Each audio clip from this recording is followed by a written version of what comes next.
Dr. David Vinson joining us for our Superintendent Talk series, all based on your viewer questions with KHOU 11 Back to School Survey. Dr. Vinson, we are delighted to have you here at KHOU for the first time. Glad to be here. It is my first start to the school year. I came here to Conroe in October of last year, and so hit the ground running. So I got to plan for this year, so it's been wonderful. Getting ready to go. I bet it's been a busy summer for you. Really no summer off for the superintendent. No, I mean, the thing is, we're getting ready, opening up a couple of new buildings this year and getting 3 or 4 more to open the following year. So all kinds of stuff going on, all kind of budget, everything you can imagine, we're taking care of right now. Yes. So I know one of the big issues with Conroe ISD is the rapid growth of the school district. Yeah. Any idea what we're looking at for enrollment this coming school year, 2026-2027? Well, the thing was, prior to this year, growth was pretty rapid. Last year, it tailed off. We're going to have, a couple hundred more kids this next year, but the growth is not rapid at this point. And so it's a little bit of a breathing room for us to be able to open these schools and get everything going. But, growth is growth, taking care of that. Yeah. What are your biggest priorities looking at where you are in size now with having the growth slow or ease back some? Well, priorities are all, first thing, keeping kids safe, keeping everyone safe. Safety is the number one thing. The second thing is working through our curriculum, making sure that our curriculum meets the needs of these babies that are in our care. And when we think about all those kind of things, also preparing them for a prosperous life. And that's where we're at right now in that process of getting those kind of things straightened away. And it's exciting. I have the best folks. And the best parents, the best kids. It's just been a wonder. That's fantastic. How is growth affecting, or how has growth affected, I should say, staffing, classroom space, and facilities? Well, the thing is that when I got here, I realized that we have 300 portables. 300. Yeah, and the thing too is that just keeping ahead of things, making sure that we're adequately, staffed and doing all those kind of things. It's been a little easier for me this summer because we haven't had to add quite so many. But I'm opening up in a high school next year, and so that will,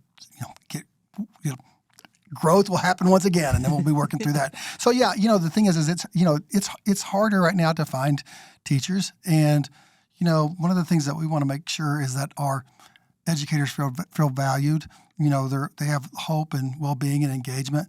And, right now it's just been a little bit of a challenge for educators these days. And so we're hoping to reverse that trend. Conroe ISD is not alone in those challenges that you mentioned. 300 portables, you said that number. Give us some reference. Is that well above average or normal or what any school district would want? Well, the thing is that, you don't want any if you could have it. at the end of the day, keeping up with growth is just where it is. Because, the growth was frenetic. It's just amazing how many new kiddos were coming into the school district and the like. And now, we'll be able to take a lot of those portables away and do all those kind of things because we're opening schools. And so that's nice, but getting there is half the fun. Exactly. Well, growth, as we know, also brings financial challenges. How are you prioritizing spending, and where do the funds need to go right now within the school district? Well, it's a great question, and here's the thing. Funding right now for us is a real challenge. We're not going to be able to give any raises this year for our employees, and it's rough because, the value that these people bring to us and the value we have for our educators is intense. But, from bus drivers to custodians, we want to make sure that we take care of them and pay a competitive wage. And that value was felt throughout. So in this situation, we did a staffing audit, and we cut back on some positions and all those kind of things as far as just working through the whole system. A lot of it at central office, but in some, in the other areas. But just being super careful. I've been doing this 22 years as far as being a superintendent, and it's probably one of the toughest financial situations that we find ourselves in at this moment. I had a parent who asked, how are you going to make teachers feel valued this year since the expectations are continually increasing in the classroom and no raises are made available to them? It just breaks my heart. It's what keeps me up at night when I think about our amazing teachers and educators that we can't. And so, heartfelt, I've tried to visit I think I've visited 300-something campuses since I've been in Conroe, trying to make them listen to them, do all the different things to make sure that they're there, and then also recognize those concerns. I always say that I want to, under promise and over deliver, and right now it's just hard to deliver on that. But I do care. I love these folks, and we're just going to have to find a way to make it happen. One of the things too is that we're going to be really specific to legislators now about where we're at with funding and about what we're doing. And I don't know if you were aware, but I led a Texas coalition about, I guess it was this time, a year and a half ago, for the House Bill 6, which is student discipline. And we were very successful, and we were successful because of this. We were very specific about our requests.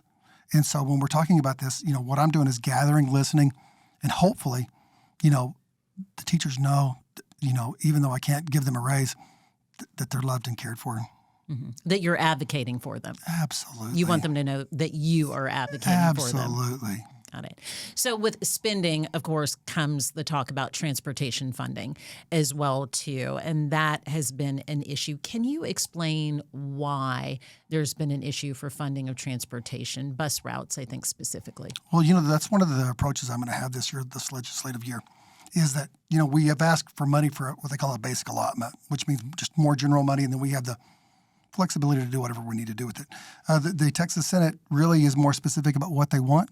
And so what, in turn, that I am working on and looking through are the areas where we don't receive the funding that we need in specific areas. And, we get not even a third of the money that it costs for us to run, the routes that we have. And we need to make sure that our legislators are aware of that, and so we can rectify it. Because buying buses, because, routes happen each and every year. And our school district is 300 plus square miles. I came from a school district that was 120 square miles. And so taking care of it is it's a beast. But keeping our kids safe, keeping our bus drivers safe, paying them what they need to be paying them, it's just going to be a challenge. And so we're looking into that to see what we can do to be specific about to legislators about what we need. Beyond district finances, many families are feeling their own personal financial pressures, understandably, in our economy. Our survey found that the majority of parents say free school meals would make a meaningful difference. Do you believe current meal eligibility guidelines leave some working families behind? Well, with inflation, it's really hard to do a lot of different things, you know what I'm saying? And you're always concerned, and we're always trying to look and make sure that we do take those requests and take care of our kids. And, I do believe we're having to pay more for the food that we have and that we're receiving. And, we've actually had partnerships with Montgomery County Food Bank and all kinds of things. So if you're hungry and you're at Conroe High School, we actually have a pantry that they can go to that day and get food. I'm on the board for Montgomery County Food Bank because I think it's such an important thing because these families are in need. We've had programs where cars can line up, and we served, I think, 300 or 400 kids and families, just through a car line. And then, like on Saturday, we had the back to school bash where we gave 3,500 backpacks to kids, and I think there was about 9,000 people all together. Haircuts, backpacks, registered from this and that, and then we also made sure that they can register for free and reduced meals, so that taking care of our babies. Do you think this is something that the district could expand upon beyond back to school? Because we hear a lot about having these back to school drives and distribution drives where we're giving out backpacks and food and everything, but I think the need continues throughout the year as well. It does, and the thing is, we have set the systems up for the Montgomery County Food Bank. It's systemic. It's all the time. We actually have backpacks that will go home with children on the weekends, and we take care of that each and every week. We have systems in place that make sure that kids are not going to be hungry on the weekends, and we do it the best we can to make sure that we take care of them at every moment of every need as far as food and food insecurities go, because it's a significant thing. It's very real. Let's turn to safety concerns and discipline. We had quite a few questions from parents about discipline. First question from a parent, they ask, what is being done about disruptive students in the classroom? Well, like I said, last year I led the charge for House Bill 6 to pass, and 51 school districts along with Wiley ISD, which was my school district that I worked at last year. We had a we passed a rule that, before kindergarten through second grade students couldn't receive out-of-school suspension. And I got that law changed because the thing is we teach our kids reading and math, but behavior, why would we not try to make sure that we teach them what they're supposed to do and how they're supposed to do it from a behavioral standpoint? So that was the first step. The second step is that they had a limit on in-school suspension, got that removed. And there were several of those things that I actually worked with the legislator in a bipartisan support to get changed. And so now when I look at Conroe, what we did is we didn't really have a system of discipline. So now I have created what we call, in all the principals together, a discipline matrix. And so we have very specific standards for children about what they're going to do and how they're going to do it. We're going to expand the discipline alternative school. So if a kid cannot behave in the classroom, they're going to be visiting those places. And the third thing is we're going to do teacher training as far as classroom management training because we didn't really have a system for doing that. And so now every teacher in Conroe ISD will be trained in classroom management because it begins there. Because you can prevent so many behaviors by just helping the teachers understand what they need to be doing. Well, I think parents understand there's a code of conduct, or Yes. they may understand or should understand there's a code of conduct, but that is different than management within the classroom. Yes, and the thing is that what we did is created these systems now. So we have a very specific system where all teachers are going to be trained in the same way to the same thing. And the second thing is we're going to make sure that we have expanded that what discipline looks like. So before it was really kind of whatever the principal or the teacher want to do. Now it's all, we have 70 plus campuses. We need to be consistent about our discipline and to make sure it's equally enforced and that we have a standard for how kids are going to behave. I think you answered this, but I just want to ask, just to ensure this parent is heard, what would you say to parents who felt discipline wasn't consistent last year? Well, they said it in the survey, and that's what we're trying to fix. The school belongs to the community. And so what we're trying to do is make sure that we are hearing those things, and we support the teachers. We enforce it in the classroom, and when they come to the office, that we'll enforce the discipline that's there because we do need to get better at that. And we heard it from the faculty, we heard it from the principals, we heard it from teachers. We heard it from parents. We just need to be more consistent about it. I know you came from Wiley ISD and you instituted some of those changes with discipline there. Were you able to see the results there from making those drastic? How so? But consistency and know what expectations are. You shouldn't leave very few things to interpretation, especially as it relates to discipline. We want it to be fair. We want it to be equitable.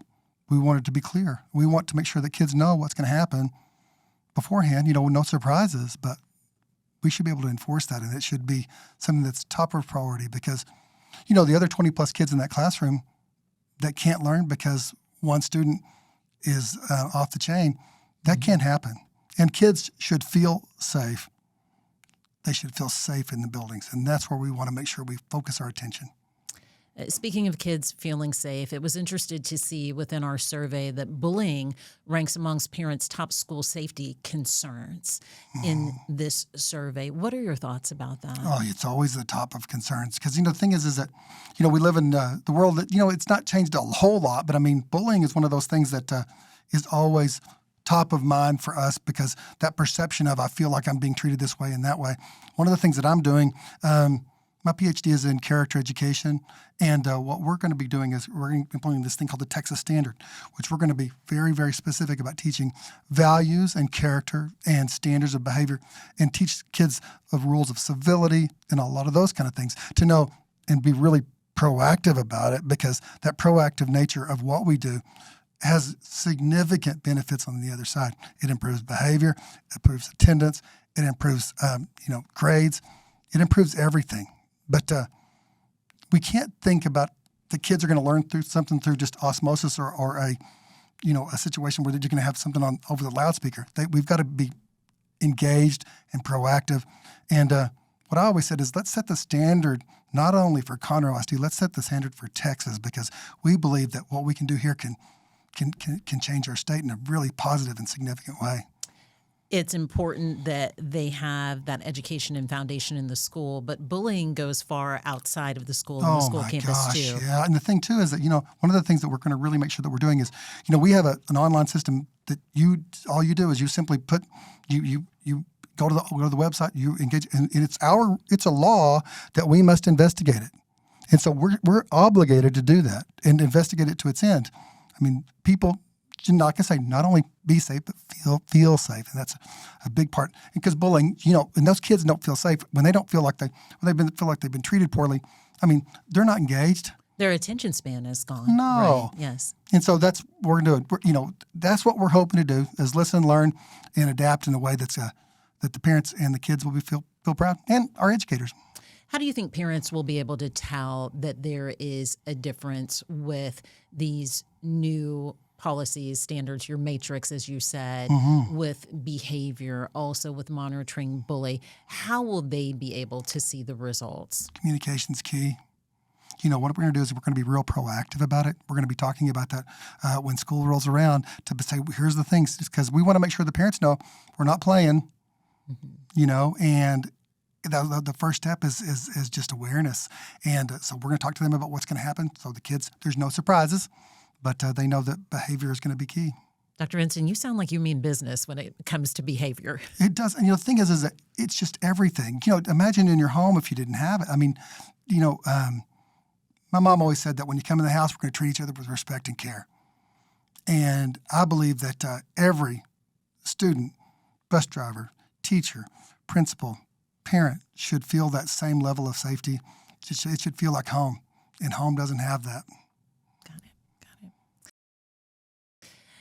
Let's focus now on the learning acumen and learning standards. One parent asked, what is your plan for improving reading, math, and writing acumen of students? Well, last year I had the opportunity to actually reorganize the entire curriculum instruction department in Conroe ISD. Massive changes. And what I did is actually reduce the size of it, but actually what we're doing now is increasing our standards for curriculum and instruction. I have, in my previous district, I was one of the highest achieving school districts in Texas. And one of the things I inherited the school, and we were on school improvement and a lot of other different things. We're in better shape here than we were when the last school I inherited. But it starts with helping teachers and giving them the tools they need to teach what they have in partnership with them, but standards as far as how that goes, and then training to make sure that they know how to deliver the curriculum and what they're going to do to make sure that they have the appropriate assessments, the appropriate standards, and to get to that point, I think that what we need to have is ownership. We're going to be a service model from the school district central office. We're going to serve our teachers, serve our principals that can serve our kids. And it's interesting that you say that because I think a lot of parents are familiar with TEKS, right, and learning standards that are issued by the state. You think like, once it gets to the district, once it gets to Conroe ISD, you just follow those TEKS. There's really more there in between, right, and connecting that from receiving your TEKS and your standards to applying it to the classroom itself. Absolutely. And just think about primary reading. A kid comes to school. Some of them come to school reading. Others don't. And when you're looking through those processes, that fundamental kindergarten year, first and second grade year, it's so vital. And so when you're having those situations, not only from what we're supposed to be doing as far as deliver the essential knowledge and skills, but we need to have the tools that are going to make sure that are covered. So we have now curriculum that is going to be 100% coverage about what you have to do. You don't have to go do anything on your own as far as that goes. And then we're going to deliver the curriculum to them so that they have it. Because, we have lots of new teachers. When you're coming in, you should have all the tools you need to teach day one. And the second thing that is about assessment. So when that kindergarten, first and second grade year, we have this thing called MAP, and it really does a great job of evaluating student learning. I was the superintendent that led the charge on the reading academies for Texas about 5 years ago, and because reading is so critical. So when a kid gets into kindergarten, first and second grade, you start identifying needs, dyslexia, students with limited language, proficiency, and then special education needs. And then if not just that, but now we're going to have what I call a reading interventionists at every campus. So it takes those kids that we call them, it's a tier 3 learner that are really struggling, but don't qualify for any of those programs, and get them the one-on-one help that they need. Early intervention is key. And that's what you're training your staff to be able to implement. But be a resource, not an obligation for our staff. That's always the thing that I just harp on all the time is that we're a customer service model. We want to make sure that our staff see us come and want to see us. And aren't crouching in the corner shaking, Right. We had a parent who expressed some concern about possible political or personal viewpoints entering a classroom. How does Conroe ISD ensure instruction stays focused on the state curriculum and standards and focused on learning? Well, the thing is that it's the law and it's the rules that we're supposed to do what we're supposed to do. And it's our job to be objective and teach the curriculum that's in front of us. Encouraging teachers and requiring teachers to stick to the curriculum is an ever more important issue. And there is so much to teach. My gracious, I don't know how anybody has time to do anything else. And so with that being said, we just have to be very clear with people about what we're going to do and what we're not going to do. And we're going to teach good values. We're going to teach character education. We're going to teach math, reading, science, social studies. But, personal points of view, although important, is not something that we really need to have happen in schools because at the end of the day, we're in charge of all the kids. And so just keeping that out, it's safer for all of us. That leads us to our next question, our next topic that generated quite a few questions, the law regarding the posting of the 10 Commandments. What is the district required to do by law under state law SB 10? Well, that there was actually an injunction, so we've taken them up. And I think that gets confusing for people. Can you kind of walk us through what's happened? So, that's the thing is that, the posters can be purchased and they were in Conroe ISD and they were put up. And then the injunction, take them down because what I'm going to do is follow the law. I can have my personal points of view. A teacher can have their points of view. Yeah, but the thing it is if it's the law, it's the law. And so, when parents ask me about it, how do you do this? And I'm saying, it's what we're going to do because I'm going to follow the law. To take the politics out of it, I'm just going to say, here's where it is. And I understand that some people might have an issue with it, all those different things, but it's not my choice. Mm-hmm. And so we're just going to follow the law, whatever it is. So I have to go back and think of, are we still in the injunction or are we not? No. Yeah. I know. That's the thing. I think it's confusing for everyone, right? It sounds as if okay, so now that appeal has failed, so they need to go back up. Do they, don't they? So I think there's a lot of confusion there as well, too. Have you gotten as far as if students ask about these posters, right? Because they've been required to be posted on the walls. But if students ask about these posters, what guidance have teachers been given, or have we even gotten there yet? Really, not much. I mean, the thing too is that we're putting them up and we're taking them down whenever the law says. But insofar as instructional processes, that's not. There's been no standards established as what we're going to do or not do about it. So, really, our job is to teach the Texas essential knowledge and skills, and leave the rest to, others. Got it. Let's talk tech now. Parents told us, this was very interesting, that they want students to use AI responsibly while maintaining clear guidelines. What is the policy for artificial intelligence use within Conroe ISD? One of the things that our trustees have said, one of the things that I've heard from the community is they want to have less interaction with technology and more interaction with just, having the chance to talk to the kids one-on-one and do those kind of things. Maybe teach them those social skills. But the second thing is AI is coming. And so what I have done in the past, and we've not gotten to this point here, is set up our very clear and comprehensive standards as far as what you can do and can't do. We have our rules and we have our standards. And of course, what we also did is we had an open system, and now the system has been closed, and we've actually put security devices. What do you mean you had an open system? Well, the thing is that you could come and maybe load a software up on a computer, and so anybody, a teacher could do that. We've actually purchased laptops for every teacher now, and so they have that. But I mean, it's a closed system, so firewalls up where they firewalls up, all those different things, different safety and security. And then we also have a monitoring tool. That a teacher says, there's 22 kids in the classroom. They can see what every Chromebook is being logged onto it are seeing all the time. We didn't have that before. And so now we have that system of process. And the thing is that, if there's any type of situation where they might go to an illicit site, automatically pings, and then we know what we're doing and we know how we can take care of it. But AI is going to be something we really have to compositely tackle together as a state. And I mean, it changes every month. Mm-hmm. And I mean, I use it, and it's going to be a part of what we do. I think that's the thing. Everyone uses it, and then when it comes to the classroom, it's like, can it really be an all or nothing? Well, the deal is, what we're training our folks now, because I mean, as an educational process is, some of the parameters as far as what you should and shouldn't do, and realizing that if you personal data, all that kind of stuff is, really, you have to really be careful. AI is free in some situations, but it's not secure. And so we've got to make sure people are mindful of that, and that happens with our training. Mm-hmm. There's still a long way to go with it's artificial intelligence. West, man. The Wild West. And you're trying to rein it in as much as you can. This cowboy's doing all he can do. I gotcha. As we wrap, what excites you the most about this school year in Conroe ISD? A fresh start. When we saw those babies come and get their backpacks, and we saw our community just, we were going to raise $8,000. We raised $44,000 for backpacks, and then they gave us the backpacks. This is an amazing community, and it's an amazing school district. And I want for our babies to get off the bus and feel hopeful and engaged. And I can't wait to visit those campuses and have them feel that. Good. Where do you think the most work is within the school district right now?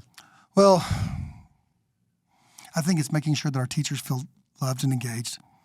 Because, I mean, again, not having raises is just, it's a burden. It's the first time I've never been able to do that at all. And so it really concerns me. And, there's a difference between value and appreciation. And I want people to feel valued. Mm-hmm. Speaking of people feeling valued and feeling good, what is exciting within the district? Maybe new programs. We know we have new schools on the way. Any milestones that families should be looking forward to? We're going to introduce this thing called Drive to 90 because we believe that we can be an A-rated school district. And when I walk through the classrooms, when I walk through the campuses, people have so much hope and faithfulness in our kids and our teachers. And, the thing I'm excited about is we have a curriculum now that's going to support that, help the teachers, help the kids, and then a system where we can actually help the whole system take flight and increase academic standards while taking care of our teachers. Drive to 90, as in 90 plus, and grade A. I'll take 90. I'll take 89.6. And we'll just round up to that 90. Yes, ma'am, that counts. Finally, what is your message to Conroe ISD families, students, and staffs leading into the school year? The great part about moving to Houston is this is the city that put a man on the moon. This is the place where people can come and do great and amazing things. The diversity, the amazing focus about how different the school, the whole Houston community, our campuses, from Caney Creek to College Park to all these different things. Everything is great, but we have a high standard, and this is a place that can do things, and you can feel it here, and so I'm excited to be a part of that. Wonderful. Well, thank you so much for spending your time with us and answering parents' questions with our Back to School survey. We're wishing you the absolute best and most productive school year yet. And welcome to the Houston area. That's what I'm talking about. It's going to be great. Thank you. Thank you.